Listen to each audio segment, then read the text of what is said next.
मान लीजिए आप और आपका दोस्त नदी किनारे खड़े हैं। अचानक आप देखते हैं कि एक बच्चा बहकर आ रहा है। आप तुरंत कूदकर उसे बचाते हैं। फिर दूसरा बच्चा आता है, फिर तीसरा, और आप बार बार उन्हें बचाते रहते हैं। अचानक आपका दोस्त ऊपर की ओर दौड़ने लगता है। आप पूछते हैं, तुम कहां जा रहे हो? वह जवाब देता है, मैं देखना चाहता हूं कि ये बच्चे पानी में गिर क्यों रहे हैं। यही असली संदेश है। हम अक्सर समस्याओं के नतीजे डाउनस्ट्रीम से जूझते रहते हैं, जैसे इलाज करना, फायर ब्रिगेड बुलाना, अपराधियों को पकड़ना। लेकिन असली ताकत है अपस्ट्रीम जाने में, यानी समस्या की जड़ को समझकर उसे रोकना। लेखक बताते हैं कि ज्यादातर लोग और संगठन डाउनस्ट्रीम में फंसे रहते हैं क्योंकि प्रॉब्लम ब्लाइंडनेस, हमें पता ही नहीं चलता कि समस्या रोकी जा सकती है। लैक ऑफ ओनरशिप, हम सोचते हैं कि ये मेरी जिम्मेदारी नहीं है। टनलिंग, हम इतने व्यस्त रहते हैं इमीडिएट इश्यूज में कि रूट कॉज पर ध्यान नहीं देते। हेल्थ केयर सिस्टम, हर साल अरबों डॉलर बीमारियों के इलाज पर खर्च होते हैं, लेकिन अगर लोगों की जीवन शैली जैसे खान पान, एक्सरसाइज अपस्ट्रीम से सुधारी जाए तो बीमारियां आने ही न पाए। समस्याओं को रोकना उन्हें हल करने से कहीं ज्यादा प्रभावशाली और किफायती होता है। हमारी जिंदगी और समाज का बड़ा हिस्सा समस्याओं के होने के बाद उन्हें सुलझाने में बीतता है।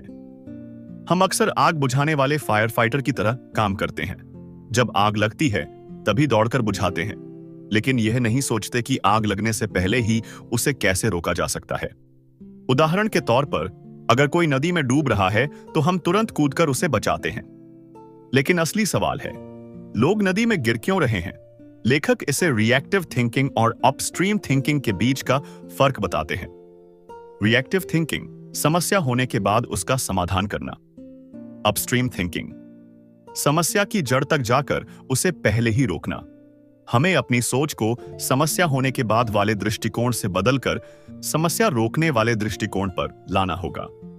इससे न सिर्फ समय और संसाधन बचेंगे, बल्कि जिंदगी आसान होगी। जब भी हम समस्याओं को पहले ही रोकने, अपस्ट्रीम थिंकिंग की बात करते हैं, तो अक्सर लोग ऐसा क्यों नहीं कर पाते? इसके पीछे 3 बड़ी रुकावटें होती हैं। प्रॉब्लम ब्लाइंडनेस, समस्या अंधापन। कई बार लोग मान ही नहीं पाते कि कोई समस्या है। जैसे स्कूल में बच्चों का फेल होना सामान्य मान लिया जाता है। लोग सोचते हैं कुछ बच्चे तो फेल होंगे ही। असली बात यह है कि समस्या को नॉर्मल मान लेने से हम उसके समाधान के बारे में सोचना ही बंद कर देते हैं। जब तक हम समस्या को पहचानेंगे नहीं, हम उसका अपस्ट्रीम समाधान खोज ही नहीं पाएंगे। 2. लैक ऑफ ओनरशिप, जिम्मेदारी की कमी। कई समस्याओं का मालिकाना किसी के पास नहीं होता। उदाहरण, अगर कोई बच्चा स्कूल में पीछे रह रहा है तो माता पिता, टीचर और स्कूल सिस्टम सबको लगता है कि जिम्मेदारी किसी और की है। नतीजा यह होता है कि कोई भी गंभीरता से आगे बढ़कर हल निकालने की कोशिश नहीं करता। समस्या का मालिक तय होना जरूरी है, वरना सब सोचते रहेंगे यह मेरा काम नहीं है। टनलिंग, बहुत सीमित ध्यान। जब लोग बहुत ज्यादा दबाव या रोजाना की समस्याओं में फंसे रहते हैं तो उनका ध्यान सिर्फ शॉर्ट टर्म समस्या पर रहता है। जैसे अगर कोई गरीब परिवार हर दिन भोजन जुटाने की लड़ाई लड़ रहा है तो वह लंबी अवधि की योजना, बच्चे की शिक्षा, बेहतर स्वास्थ्य पर ध्यान नहीं दे पाएगा। इसे ही टनलिंग कहते हैं। हमें छोटी छोटी दिक्कतों से बाहर निकलकर बड़ी तस्वीर देखनी होगी, वरना अपस्ट्रीम सोच पाना मुश्किल है। कई बार हम समस्या को नॉर्मल मान लेते हैं। जिम्मेदारी तय न होने से कोई कदम नहीं उठाता। दबाव और तत्काल मुश्किलें हमें लॉन्ग टर्म सॉल्यूशन से दूर कर देती हैं। डैन हीथ यह सवाल उठाते हैं कि जब हम अपस्ट्रीम समाधान यानी समस्या को पहले ही रोकने की कोशिश करते हैं तो उसका खर्च कौन उठाएगा? क्योंकि ज्यादातर संस्थाएं और सरकारें डाउनस्ट्रीम काम करने की आदी हैं, यानी समस्या होने के बाद इलाज या समाधान करना। जैसे बीमार होने पर अस्पताल में भर्ती करना, लेकिन लोगों को स्वस्थ जीवन शैली अपनाने के लिए पहले से शिक्षा देना उपस्ट्रीम। समस्या यह है कि उपस्ट्रीम काम का फायदा और डाउनस्ट्रीम खर्च करने वाली संस्था अलग अलग होती हैं। पे और प्रॉब्लम, भुगतान करने वाला कौन?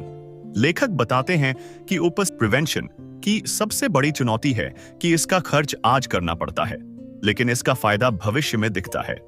उदाहरण, अगर स्कूल छात्रों की मानसिक सेहत पर पहले ही ध्यान दे तो आगे चलकर अपराध, नशा और हिंसा कम होगी। लेकिन स्कूल का बजट केवल शिक्षा के लिए है तो वह उपस्ट्रीम काम पर खर्च नहीं कर पाता, यानी फायदा और खर्च करने वाला अक्सर मेल नहीं खाते। रॉन्ग पॉकेट्स प्रॉब्लम, गलत जेब समस्या। मान लीजिए एक कंपनी अपने कर्मचारियों के लिए हेल्थ प्रोग्राम शुरू करती है। खर्च कंपनी उठाती है, लेकिन जब कर्मचारी स्वस्थ रहते हैं तो सबसे ज्यादा फायदा बीमा कंपनी को होता है, क्योंकि उन्हें क्लेम कम चुकाना पड़ता है। इसे लेखक रॉन्ग पॉकेट प्रॉब्लम कहते हैं, जब निवेश कोई और करता है और फायदा किसी और को मिलता है। शेयर्ड बेनिफिट्स, कभी कभी उपस्ट्रीम समाधान से कई पक्षों को फायदा होता है।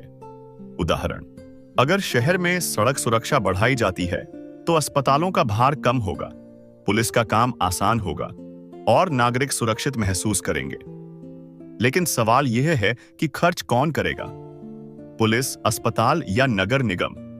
इसीलिए कई बार उपस्ट्रीम समाधान इसलिए नहीं हो पाता क्योंकि स्पष्ट रूप से जिम्मेदार संस्था तय नहीं होती।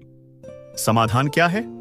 डैन हीथ सुझाव देते हैं कि साझेदारी बनाना, कोलैबोरेशन, अलग अलग संस्थाएं मिलकर खर्च बांटें, निवेश बनाम बचत पर ध्यान। सरकार या संगठन को दिखाना चाहिए कि भविष्य में होने वाले बड़े खर्च को आज के छोटे निवेश से टाला जा सकता है। दीर्घकालिक सोच, केवल तत्काल लाभ नहीं बल्कि लंबे समय का फायदा देखना होगा। उपस्ट्रीम रोकथाम तभी सफल होगी जब यह साफ हो कि कौन निवेश करेगा और किसे लाभ मिलेगा। अगर जिम्मेदारी और फायदे को साझा रूप से बांटा जाए तो बड़े पैमाने पर समस्याओं को पहले ही रोका जा सकता है। डैन हीथ हमें एक बहुत जरूरी बात समझाते हैं। जब भी कोई समस्या सामने आती है तो हमारा पहला रिएक्शन अक्सर किसकी गलती है यह ढूंढना होता है। यानी हम समाधान की बजाय ब्लेम गेम, दोष देने का खेल में फंस जाते हैं। समस्याओं का कारण ढूंढना जरूरी है, लेकिन हर बार किसने गलती की पर फोकस करना हमें असली समाधान से दूर कर देता है। ब्लेम करने से लोग डिफेंसिव हो जाते हैं, यानी वे अपनी रक्षा करने लगते हैं और असली सुधार की कोशिश नहीं करते। अगर हम भविष्य में वही समस्या रोकना चाहते हैं तो हमें यह सोचना चाहिए आगे क्या किया जा सकता है। उदाहरण, लेखक बताते हैं कि कई कंपनियों और संस्थाओं में जब कोई गड़बड़ी होती है तो मैनेजमेंट तुरंत किसी कर्मचारी या विभाग को दोषी ठहरा देता है। इससे असली जड़, कारण, रूट कॉज छिप जाता है। साथ ही लोग डर जाते हैं और खुलकर बात नहीं करते। नतीजा, वही समस्या बार बार सामने आती रहती है। फोकस शिफ्ट करें, दोष देने की बजाय भविष्य की सुरक्षा पर ध्यान दें। यह गलती किससे हुई की बजाय पूछें, हम कैसे सुनिश्चित करें कि यह गलती फिर से न हो। जिम्मेदारी साझा करें। समस्याएं अक्सर सिस्टम या प्रोसेस में होती हैं, न कि किसी एक व्यक्ति में। सीखने का माहौल बनाइए। जब लोग खुलकर बताने लगते हैं कि कहां गलती हुई, तभी असली सुधार होता है। यह अध्याय हमें सिखाता है कि ब्लेम गेम से कुछ हासिल नहीं होता। अगर हमें अपस्ट्रीम सोच अपनानी है तो हमें ब्लेम से हटकर सॉल्यूशन और प्रिवेंशन, रोकथाम सेट की ओर बढ़ना होगा।